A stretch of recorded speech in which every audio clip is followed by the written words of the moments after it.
Lately I've been feeling things change. We've been working hard, no sleep, get it every day. And I swear that we ain't stopping till we pay. Yeah, the pressure on, gotta make it work. Triple play, yeah. Triple play, making the triple play.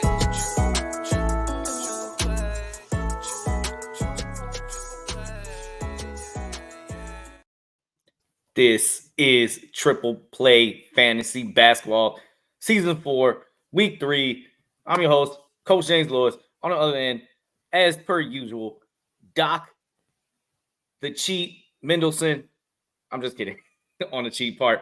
Well, the behaviors that happen when the intro song go on, I don't think it would be able to be included in here, but it is a hype. It is an anthem. Shout out Bimbo, our local area song producer, rapper extraordinaire. We are stationed out here in the DMV area. I'm out Cockeysville, Maryland. That's Baltimore, Maryland. My man Doc, he just moved. Where you at? I mean, are we just giving away our locations? I didn't say the address. Like, what if people don't like our fantasy advice and hunt us down, James? Bro, you're airing us out. Okay, so I'm in Gaithersburg, Maryland. Yeah, you keep acting up. I will say the actual address. You don't know my actual address. I haven't given it to you. No, just kidding. I digress. A little basketball humor and banter. This is what we do on this show. We go back and forth. We mix, we max, we yin, we yang, and occasionally we agree on things. Games this week, 26 teams with 4. That's a bigger week than, I guess, normal. So that means that teams with 3 feel like teams with 2 games normally. The Nets, Pelicans, Jazz, Wizards only have 3. The Bulls, Jazz, and Spurs, and I just mentioned the Jazz, they play on the stream days because they are very heavy on Monday, on Wednesday, on Friday. So you got people in Sunday that are going to be sitting the bench. So you got to make a decision for your team early in the week. And Monday, it's harder to predict those things. But Sunday, especially the categories league, you're trying to win those. But a Saturday night, typical stream day, election day is Tuesday. So it's a weird week in ways. It's like, yeah, you got 4 games, but people are sitting. At the end of the weekend, the Raptors got a Saturday, Sunday. Look for those players like Grady Dick. He does not look like a basketball player. That's part of the appeal to Grady Dick is that he doesn't look like a basketball player and has a great last name. That's why you should stream him. Yeah, he's taking a leap, and obviously the fan favorite with the jerseys. Speaking of fan favorite, Jose Alvarado, Grand Theft Alvarado, one of the NBA's best nicknames. New Orleans is depleted with injuries. I'm going to have Doc highlight that, but he plays today on Sunday, plays tomorrow on Monday. Probably streamed him on a Friday, Sunday, Monday. He was a good pickup for Friday. Not many teams are playing today, but when he does play 35 plus minutes, which he has been doing because of the depletion of injuries, he's getting you some dimes, get you some threes, and he's been a swipe king for a very long time. The New Orleans Pelicans are facing some major injuries, Doc. It's the second week of the season, and they lost DeJounte Murray first game. They lost Herb Jones, and they lost C.J. McCollum. All of those going to be out at least 3 weeks. Hence, we talk about Jose Alvarado. James, you ever watch the show Dora the Explorer? Yeah, of course. He is swiper, no swiping from there. He is the one that just hides in the corner to steal. He's swiper. He has a steal in every game this season, and as you mentioned, with those injuries depleted, has played 30-plus minutes over the last 2 games after not hitting the 25 mark over the first 4. You're getting him because the minutes are there. And hopefully the stats are going to show, like we see a 12, 6, 7, 2 threes, 2 steals. Don't say that you're going to see that upside each game, but they have nobody. Guy. He's definitely a stream guy, but he's a roster guy. He's a roster guy. He's going to be playing 30-plus minutes a night. Yeah.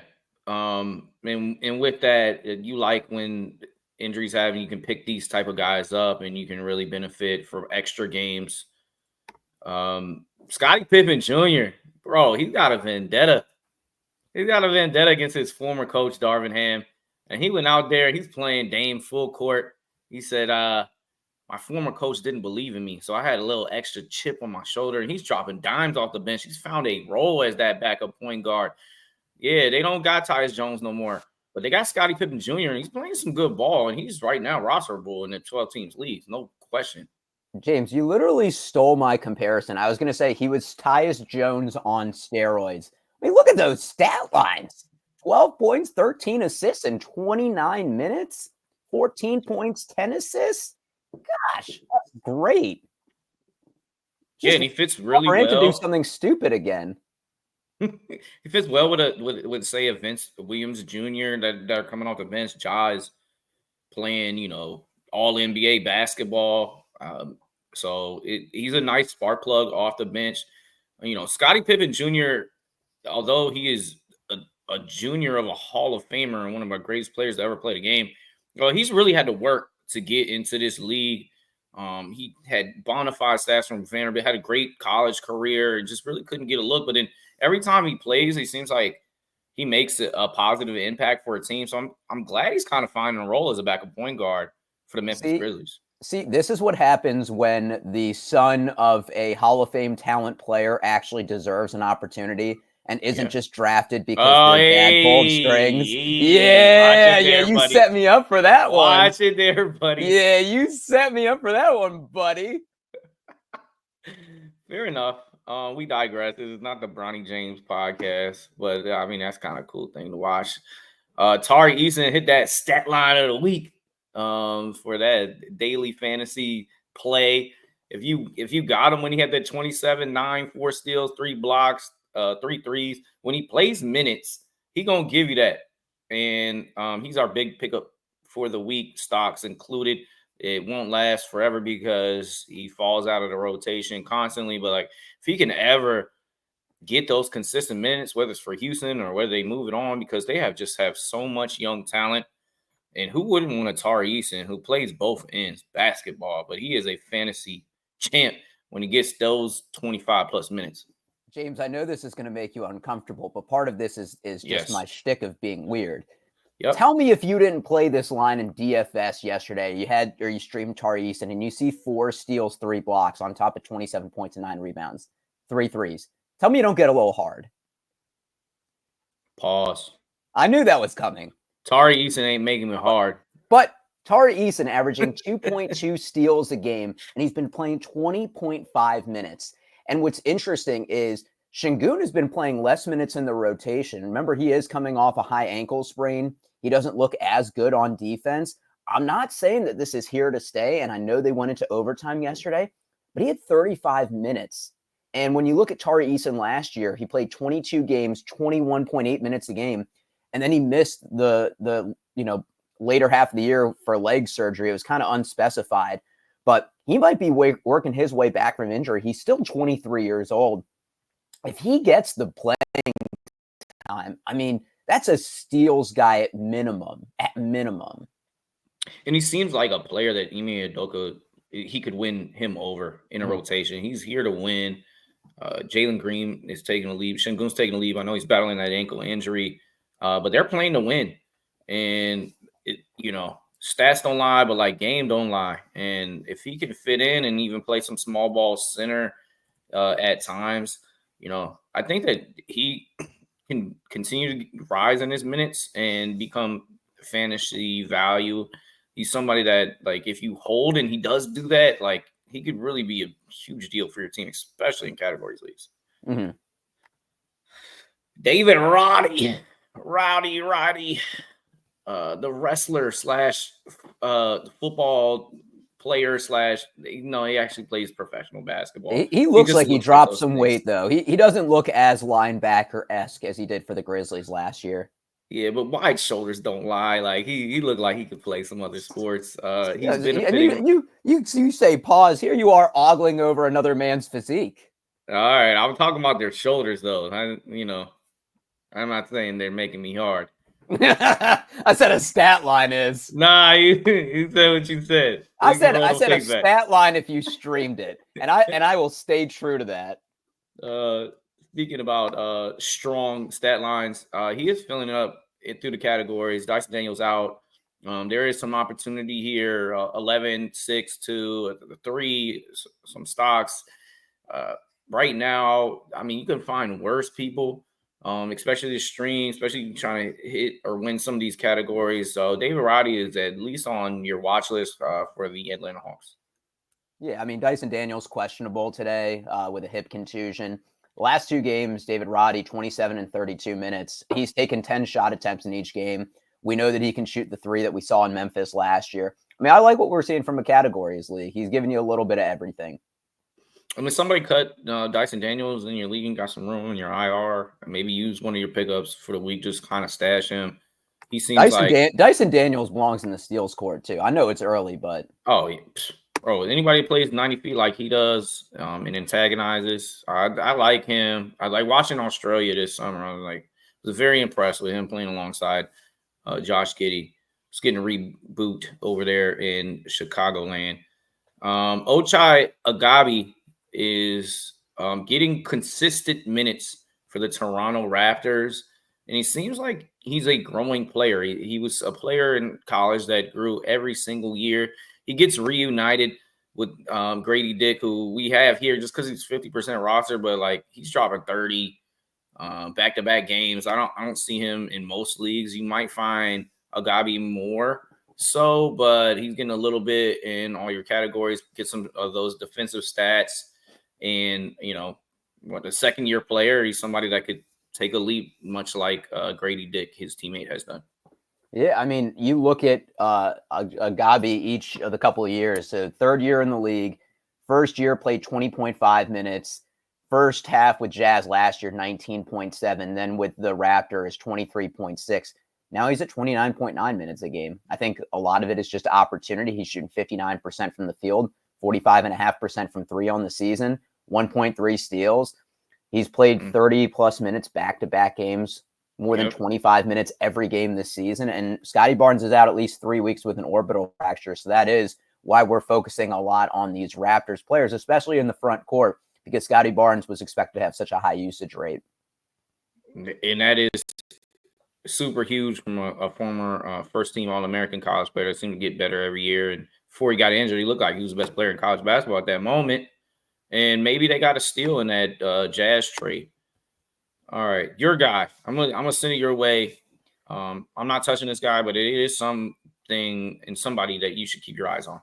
I mean, look, sometimes we get pushback. I'll post this on Reddit, or people will say all of these people are taken up in my league. So sometimes you just got to dig a little deeper. Jonathan Mogbo, 9% rostered in Yahoo, started a couple games for the Raptors last week. Power forward eligible only. But I just look at a couple of the games that he had, 6 points, 6 rebounds in back-to-back games, 2 stocks in each, whether that be 2 steals or 1 and 1. Once again, this is just someone in a deeper league I would keep an eye on. If you're in a 14, 16 team league, he's getting a little bit of minutes with the Raptors. So, I wouldn't say priority ad like these other guys, but just someone to keep an eye on. Somebody I don't have here featured, but somebody I'm just heavy on my watch list as soon as he hits 20 minutes, Donovan Clingan of Portland. Bro, he's like 2 rebounds a minute. It's insane. His stat. He's had at least 1 block in each single game. He might be somebody that you just might want to even hold. See if they move on from Aiden or. I mean, Aiden's going to get hurt at some point. Aiden is not an epitome of a healthy player. Yeah, and as soon as that happens, bro, pick Donovan Clingan is a dog. And I would have thought about getting him at the number 1 spot, especially this draft is so damn weak. We'll talk more drafts. He's 20 years old. That's kind of crazy. Yeah. Like, don't you feel old talking about some of these guys? Yeah, when I watch everybody's dad in the league, then yeah, like Scotty Pippen, I played on 2K from the first NBA 2K and back to NBA Live 95. Yeah, I feel old a little bit, but For it's the kind of record, cool. James is older than me, so Yeah, I've been playing NBA 2K since the first 2K in Dreamcast. Shout out Allen Iverson. He's on the cover of the first 3 of them things. Keldon Johnson. We love somebody that is multi-positionable, eligible, shooting guard, small forward, power forward. And yes, you're not going to get the guy that averaged 21 points a game 2 years ago and was part of that bottomless San Antonio team, but he is getting at least 25 minutes a game. He's not getting over 30 in any of those contests, but like he's playing enough to be serviceable as a roster spot and not feel bad if you're going to cut him. And he did have 25, 8, 2, and 3 last game. So it was one of his better games of the season. You know, I feel like there's a sour taste in people's mouth about Keldon Johnson. 2 years ago, averaged 22 points per game, 5 rebounds, 3 assists. And I feel like he let people down last year, 15.7 points per game, 5.5 rebounds. It was also the first year of Wemby. But James, let me ask you, who is the number 2 scoring option on this team? Devin Vassell is out, second foot surgery. Who is the second scoring option on this team? Jeremy Sochan. Jeremy Sochan. He's cooking this year. Now, my guy is. Did you set me up with an alley-oop right there? It's Jeremy right now. I'm talking about 17.3. All right, fine. I kind of this is payback for the LeBron Ronnie earlier. He's actually doing a little bit better scoring wise. But even if you were just to look at Wemby's stats, Wemby's averaging less than Sochan. Sochan 18.9 points per game, Wemby 18 points per game. Keldon Johnson has taken double-digit shot attempts in every game except for the first where he took 9. So sometimes it's just a little bit about finding, where he fits in the lineup. I don't think he's going to continue this, but for the season, 12.7 points per game, 6 rebounds, playing over 25 minutes each game. Like I think that, and the fact that he's multi-position eligible, 3 on there, that's got to be rostered more than 23%. I agree with that part. And then people are cutting him, but I mean, that was before the 25 point, 8 rebound performance. CP3 is starting to get hot as well. He's dropping dimes, he's shooting more. For the beginning of the season, he wasn't able to put the ball in the basket. So you think of him, and then yes, you think about Devin Vassell as that second option when he does become healthy. But yeah, Victor Wembanyama has been Luz Benyama this year so far. And if you drafted him number 1, it's okay. He's like he had that 5 times 5 stats when he's 5 rebounds, 5 steals, 5 blocks, 5 points. Like he fills that up. That really rarely has happened in NBA history. He's already got 2 of those. Karolinka got 3, and I think Hakeem has 5 all the time. It's like he's going past that moment. He's going to be straight. Yeah. And the thing about Keldon Johnson too, the Spurs in summer of 2022 signed him to a 4-year, $80 million extension. So obviously that was before they got Wemby, but they did envision him at one point as part of the future. Yeah, and it's a tradable contract, and it looks like he's not really part of the future, but he is a team player, and he's embracing the bench role. Like finding wings like that can multi-position. Like it's not the worst thing to have, and it's not a bad contract, especially with the new bargaining agreement that's going to make that contract look probably pretty good.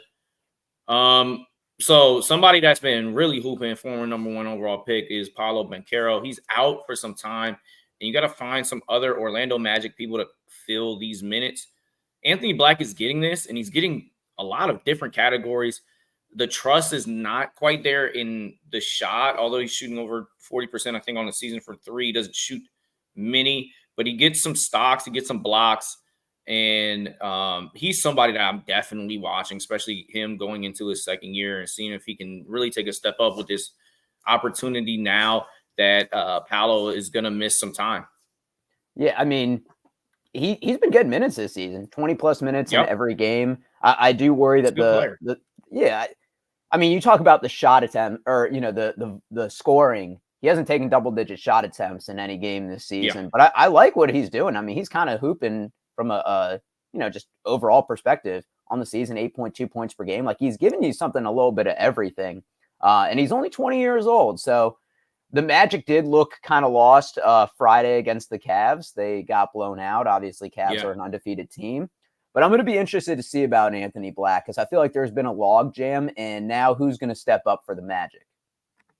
somebody, it might be Wagner, and he's hit or miss.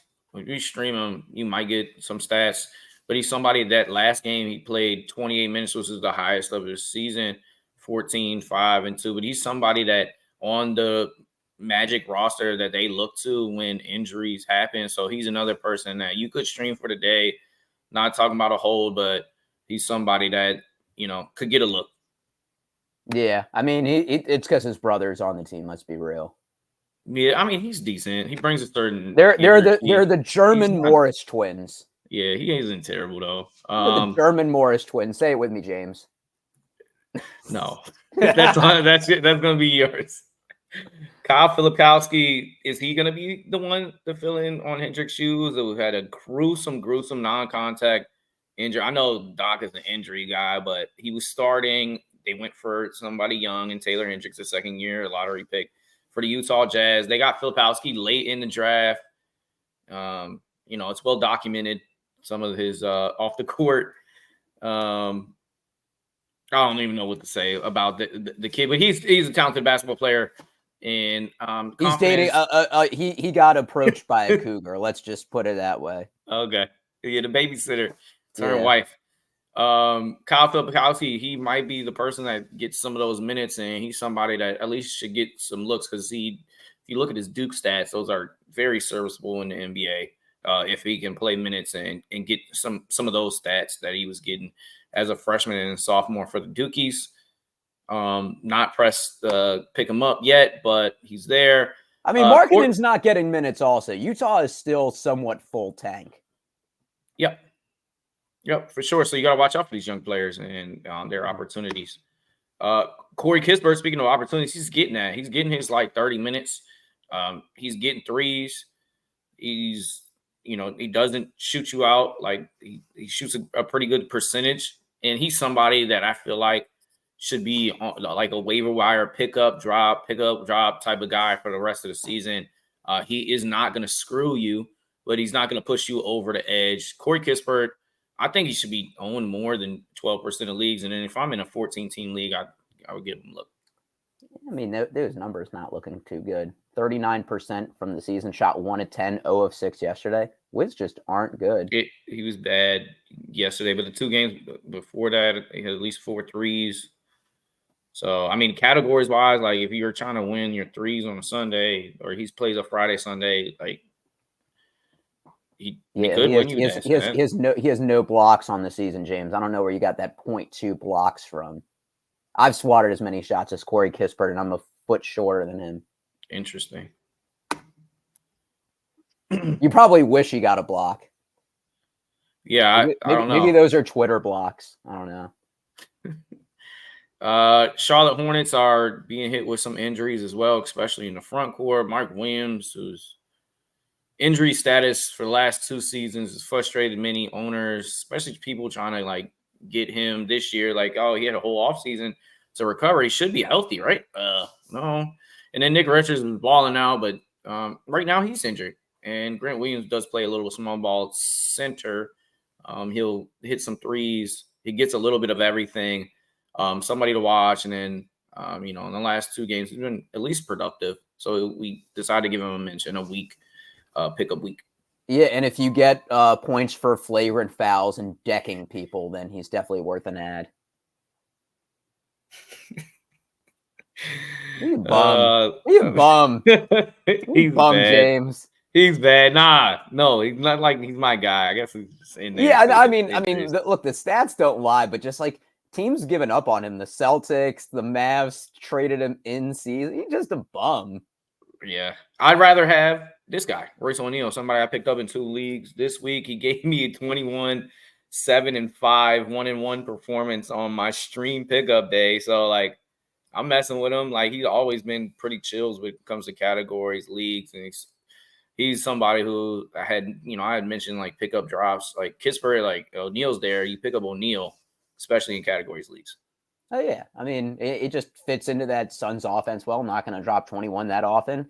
As we saw 3 the next game. I mean the game he dropped 21, 7 of 8 from the field, 5 of 6 from threes. He's not a volume guy, but giving you a little bit of everything. And besides Nurkic, Phoenix does not have much front court help. No, but shout out Ryan Dunn, who's balling out. Ryan Dunn is looking kind of good. Bro, and he's hitting threes that he never did in college. So, yeah, shout out Ryan Dunn. Last but not least, Nikola Jovic. I don't really have too much to say on this kid. I don't know. I'm not getting him, but he's playing some minutes. This was James's guy. 3 steals yesterday. I'll give him kudos on that.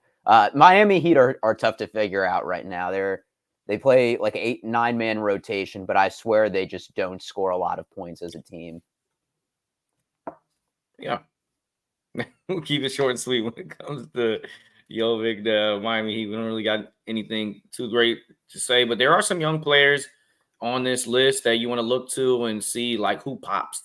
And if you pick one of these guys up, say it's Ogbaji, maybe it's Eason, maybe it's Scotty Pippen Jr. It might work. Anthony Black, it might work out for you. There isn't kind of that guarantee thing outside like Jose Alvarado is playing them 35 plus minutes right now. It's kind of a risk reward type of week and situation right now. But always watch these lineups because injuries happen fast, as we've seen so far. You got to keep your eye on who the next man up is. Again, we're here that you can do your best in your fantasy league, hopefully win, put up a championship at the end of the year, but it starts at the beginning to get yourself into the playoffs, and then a little bit of luck, and then, some analysis breakdown. This is 10% luck, 20% skill, 15% concentrated power of will is what James is essentially saying. Essentially. But if you picked up Dennis Schroeder, as I did in my league, you were grinning ear to ear, although I don't think it's going to last forever because, I think the Nets will probably trade him to a contender and he's going to drop off. But for the meantime, he is hooping, and I'm hoping that you picked up one of those guys that were on the free agent list. I happened to get Jaden Ivey in one of my leagues, and been bona fide this whole year, and I hope he continues that. It's good to see him getting an opportunity. We love NBA. We love the game of basketball. Please hit us with a subscribe, a like, comment. We comment back, and we will be here each and every Sunday to help prepare you for your league each and every week. Doc, it's a pleasure, as always. I like beefing with you, but I always love talking some hoops with my guy. That's what I'm saying. We do it for the people. We do it just so that you and I can talk, more than once a year. And now you and I talk like every 2 or 3 days. We got a spreadsheet between us. We got running beef, but it's all love between me and James. Yeah, we came friends out of this whole thing. Shout out David, Doc's brother, that helped us link together and started him. The two of them started this whole Triple Play Fantasy. It's been 4+ years and running, 5 years, and then 4 years of this fantasy basketball talk. But it's been a joy. It's a nice little hobby to have, and it's cool to see that we had some viewers at the end of the week. Shout out to all our international guys. Shout out Josh Lloyd, who's one of those pioneers when it comes to this fantasy basketball stuff. Friend of the pod, he came on, showed us some love, and Melbourne. Don't say Melbourne. He will let you know. That was my one mistake. Yeah, it's okay. We all out. All right, for Doc, I'm Coach. See you next time.